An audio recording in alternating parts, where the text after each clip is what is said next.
And these series will look something like this as k goes from 1 to infinity of a sub k, and this equals, a sub 1 plus a sub 2 plus a sub 3 plus a sub 4 plus So this is what we've been studying. This is the general form of what we've been studying, these kinds of things. Well, today,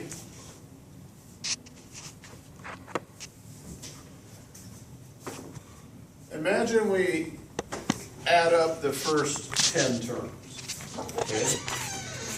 Suppose we add up the first 10 terms. The rest of the terms that we did not include are called the remainder. Does that make sense?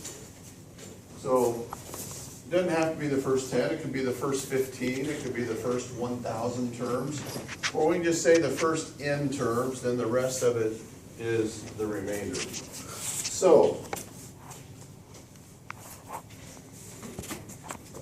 the remainder r sub n. So the remainder after we add the first n terms is the total sum minus those first n terms that we added up. Does that make sense? Can you imagine that? The total sum, all infinitely many. Subtract the first n terms, and you're left with the tail, the remainder, the last part of it. Does that make sense? So that's what we call the remainder. And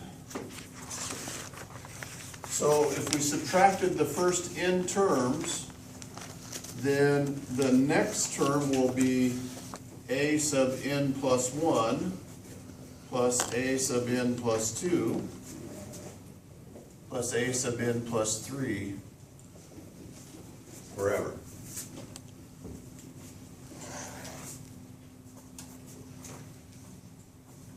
This right here, oh, I forgot to put the a sub k in here.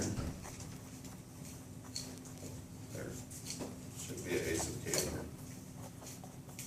This is the value of the entire series. We call that S, which is the value of the series. Okay, so that's the entire series. And this is an approximation of the series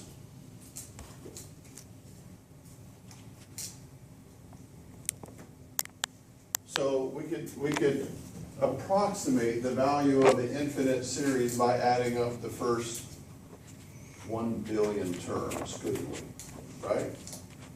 Or if we don't feel the need to be that accurate, we could approximate it adding the first 1,000 terms. Or we could approximate it just adding the first 10 terms, right? So we can approximate it with one term if we want to. So this, whatever we choose, however many we choose to use, this is an approximation based on n terms. Now, if we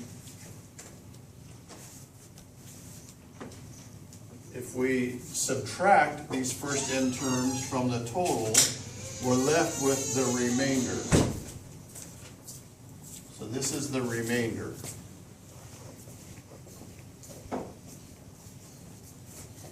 Those are the terms beyond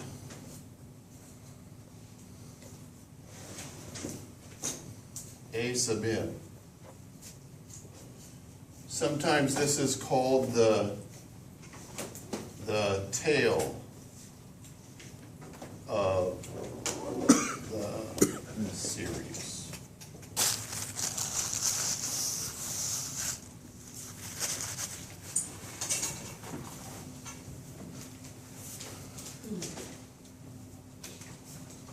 Any questions about what's on the board right now? Any questions about what we talked about so far here? This is just to get our brain back into the frame of what we're doing and get some terminology up here. Remainder, tail. So this is the entire series to infinity. Let's suppose we approximated it with 10 terms. Then this is term 11, 12, 13, all the way out to infinity. And that's the remainder after the first 10. That make sense? This remainder would tell us how far off we were. Does that make sense? That's the error of our approximation. All right. Let's talk about the tail here, the remainder some more. I don't like carrying this around. Why does it have this duck walking across it? Where does that come from? Never seen that before. It's the first time I've seen that. I think someone downloaded something. What's that? Did someone download anything on your tablet? Hold on, I gotta turn up my hearing device. I can hear right now. It could be virus, but. I have adjustable ears. How do you like that?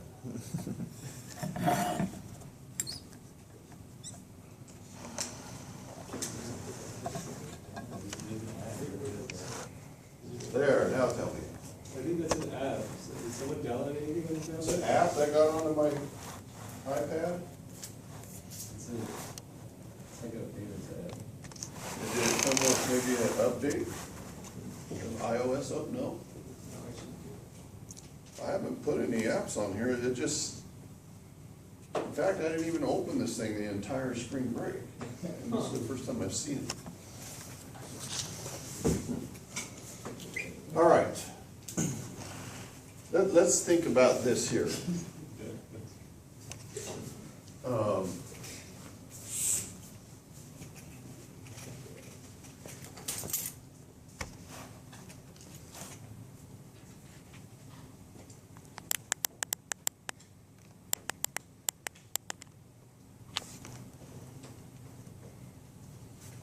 Some conditions I did not mention here.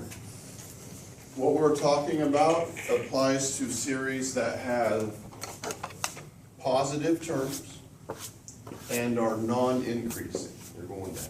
Does that make sense? So above the x-axis, they're all positive, and you can see they're going down. All right? And let's suppose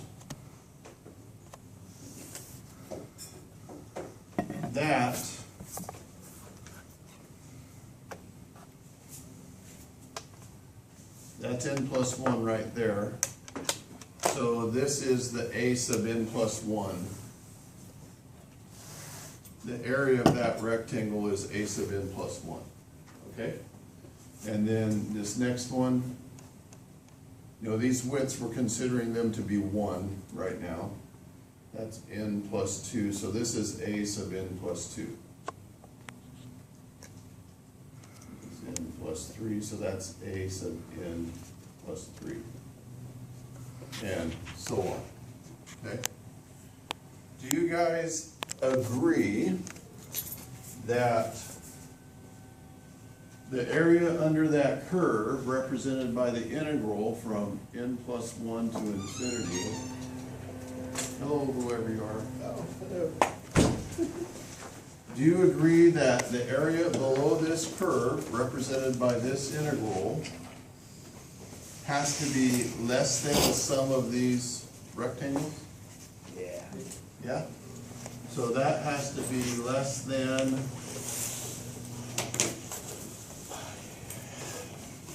the remainder. The sum of these rectangles equals the remainder. You guys agree with that? All right, now, let's suppose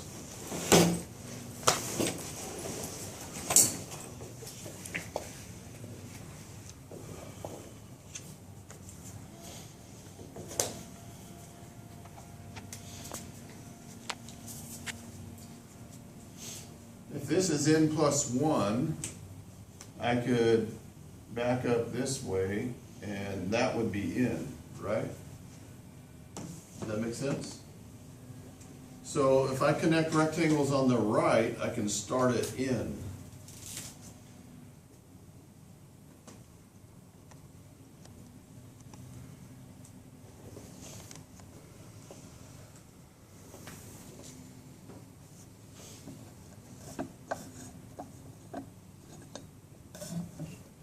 Does that make sense?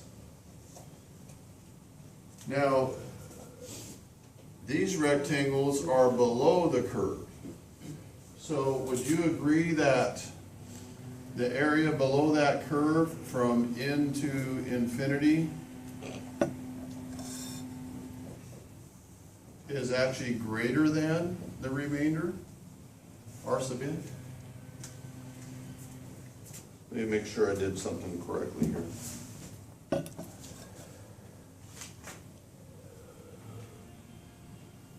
Yeah.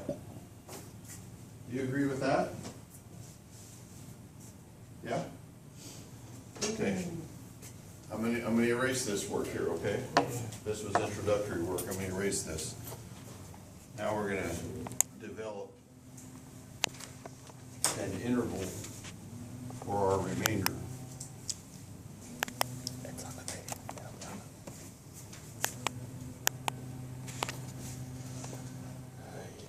So then, based on what we have here, we could say that the integral from n plus 1 to infinity of f of x dx is less than the remainder, which is less than the integral from n to infinity of f of x dx. Do we agree with this?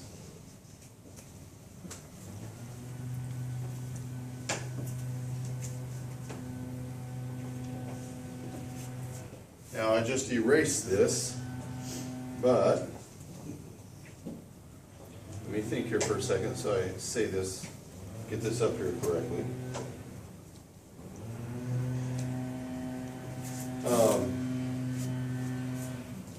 S, the total sum, is the sum as k goes from 1 to infinity of a sub k is our approximation 1 to n plus r sub n.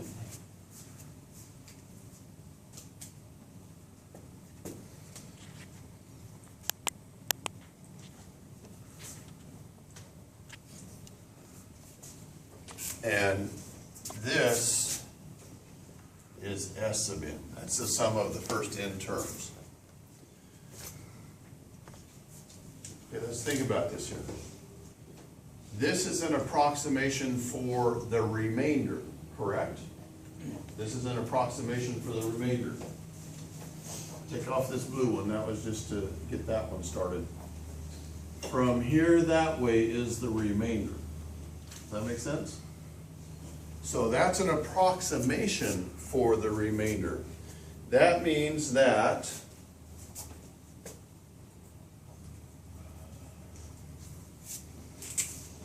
the sum of the first n terms plus the approximation for the remainder to the right of this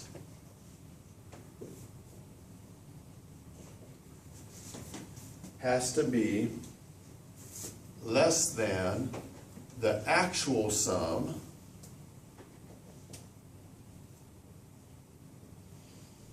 okay, because we said that this integral, based on our picture here, is less than the remainder. So the sum of the first n terms plus this is less than the remainder. The sum of the first terms plus this approximation for the remainder has to be less than the actual sum. Follow on that?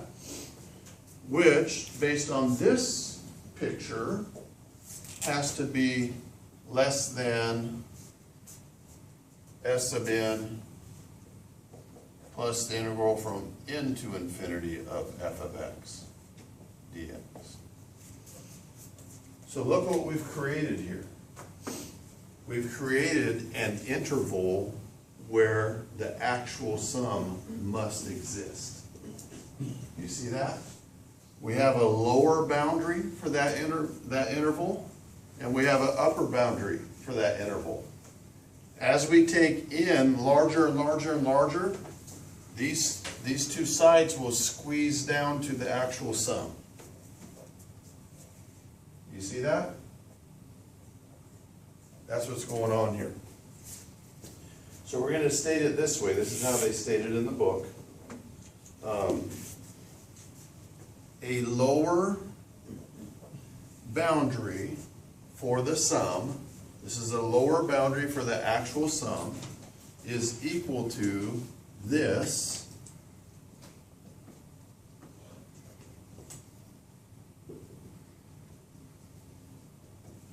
which is less than, this plus this is less than the actual sum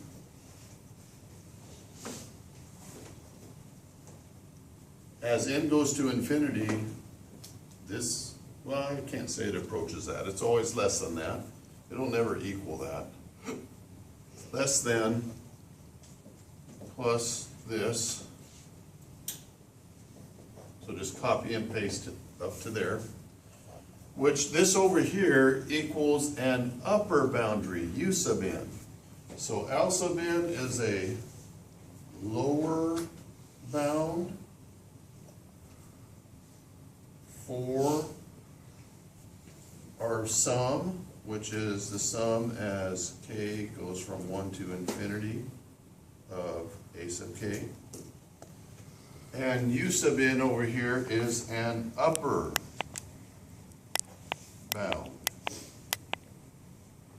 for s, which is the sum as k goes from 1 to infinity a sub k.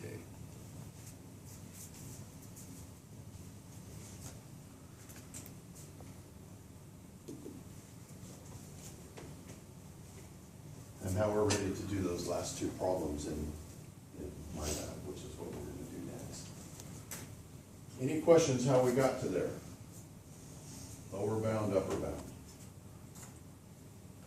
You guys see the power of this? Now we can